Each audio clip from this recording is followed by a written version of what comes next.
Voici la Suzuki Vitara et je vais vous montrer comment conduire cette voiture de manière simple. Je vais vous montrer ce que vous devez savoir, un court guide avant votre premier trajet. C'est parti. Alors, tout d'abord, il faut bien sûr ouvrir la voiture. Ici, nous avons une clé toute simple. Nous avons ici deux boutons, un pour ouvrir et un pour fermer les portes. On appuie sur le bouton d'ouverture et la voiture devrait être déverrouillée. Comme vous pouvez le voir, nous avons accès à la voiture. Avant de vous montrer l'intérieur et comment démarrer la voiture, je vais vous montrer comment faire le plein. Alors, comment trouver facilement la trappe à carburant?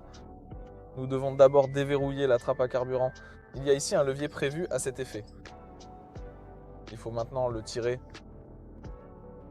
Quand on le tire, la trappe devrait s'ouvrir automatiquement. Comme vous pouvez le voir, il y a aussi une étiquette indiquant le type de carburant à utiliser. Ici, il s'agit de E5 ou E10 dans ce cas, et il est facile de dévisser le bouchon du réservoir pour aller faire le plein à la station. Puisque nous sommes déjà à l'arrière de la voiture, je vais bien sûr vous montrer le coffre. Le coffre de la Suzuki Vitara ne s'ouvre pas automatiquement. Il y a ici un bouton pour l'ouverture, et on peut l'ouvrir de cette façon. Et ici, nous avons à disposition 362 litres que nous pouvons utiliser. Entrons à l'intérieur. Alors, ce qui est le plus important à l'intérieur, comment démarrer le moteur dans la Suzuki Vitara. Ici, nous avons un bouton Engine Start Stop. Donc on appuie sur la pédale de frein et on appuie sur le bouton Engine Start Stop. Comme vous pouvez le voir, le moteur a démarré et, en principe, nous sommes prêts à partir avec la voiture. Avant de partir, il y a bien sûr des éléments très importants qui se trouvent sur notre droite. Le frein à main ici est manuel, donc nous pouvons le relâcher très facilement. On le serre de la même manière et on utilise ce bouton pour le relâcher. En ce qui concerne la boîte de vitesse, il s'agit ici d'une boîte automatique. Elle possède des positions telles que la position P, c'est-à-dire parking. En ce moment, nous sommes sur cette position, car bien sûr, la voiture est garée. Si nous voulons changer de vitesse, il y a un bouton ici sur le levier de vitesse. On appuie dessus et on tire vers le bas. La première position vers le bas est la marche arrière. Comme vous le voyez, la caméra de recul s'est également allumée et maintenant, si nous relâchons la pédale de frein, la voiture commencera à reculer. Si nous voulons passer en position neutre, nous tirons le levier encore une position vers le bas et nous sommes en position N. Si nous voulons rouler, le mode de conduite normal, c'est la position suivante vers le bas, c'est-à-dire la position D. À ce moment-là, si nous relâchons la pédale de frein, nous pouvons commencer à avancer. Nous avons également la possibilité de passer en position M, c'est-à-dire manuelle. À ce moment-là, nous pouvons aussi avancer, mais il faut utiliser les palettes pour changer les vitesses manuellement. Comme vous pouvez le voir, ici il y a la palette pour passer à la vitesse supérieure, et là la palette pour rétrograder.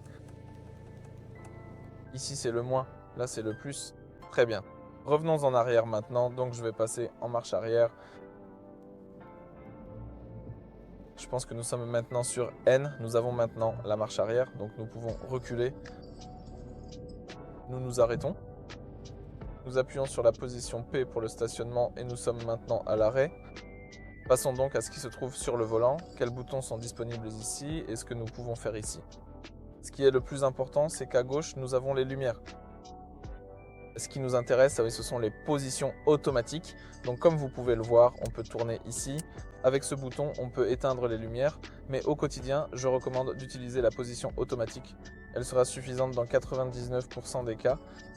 L'anneau central sert à allumer les feux anti-brouillard. Donc ici aussi, nous pouvons le faire facilement. Sur la droite, nous avons la manette pour changer et activer les essuie-glaces. Comme vous pouvez le voir, nous pouvons changer le niveau de fonctionnement des essuie-glaces en déplaçant cette manette vers le haut ou vers le bas. Nous pouvons également activer les essuie-glaces arrière en utilisant l'extrémité. Nous pouvons aussi ajuster l'intensité à l'aide de l'anneau central en ce qui concerne le volant. Sur le volant, bien sûr, nous avons le logo Suzuki sous lequel se trouve le klaxon. Donc ici, nous pouvons klaxonner.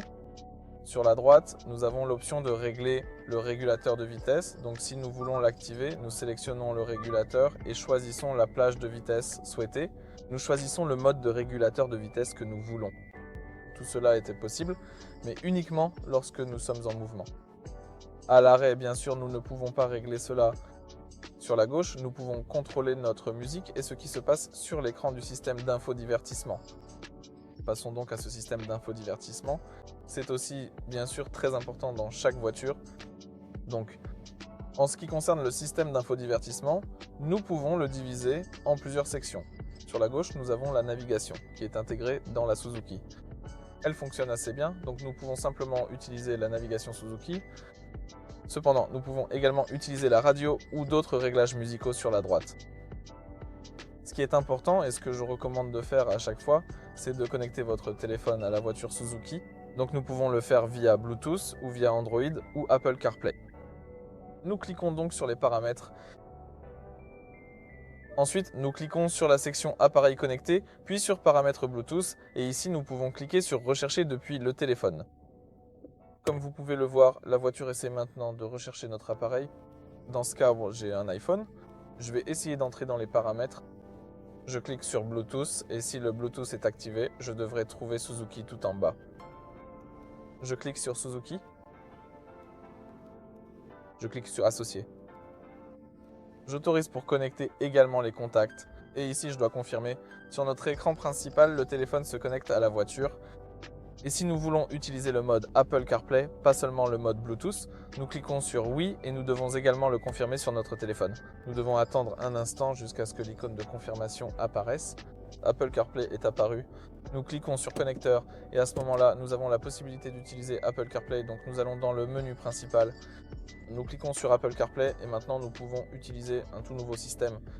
Bien sûr, nous pouvons utiliser le téléphone, nous pouvons utiliser les cartes Google ou Apple et nous pouvons utiliser WhatsApp, Spotify ou YouTube Music. Ce qui est également important, c'est le panneau de commande de la climatisation dans la Suzuki. Il est d'une simplicité enfantine. Il est parfaitement conçu. Nous pouvons éteindre la climatisation. Nous pouvons l'allumer facilement grâce au bouton auto-auto. Ici, avec cette molette, nous pouvons régler la température. Comme vous le voyez, il s'agit d'une climatisation automatique monozone. Nous pouvons changer la puissance du souffle, la direction du flux d'air. Si le pare-brise avant est gelé, il suffit d'appuyer sur front. Si la vitre arrière est gelée, il suffit d'appuyer sur rear. Et c'est à peu près tout. Tu sais déjà comment utiliser la voiture facilement, comment démarrer, comment connecter ton téléphone. Donc tu es prêt pour ta première conduite en Suzuki Vitara. Merci.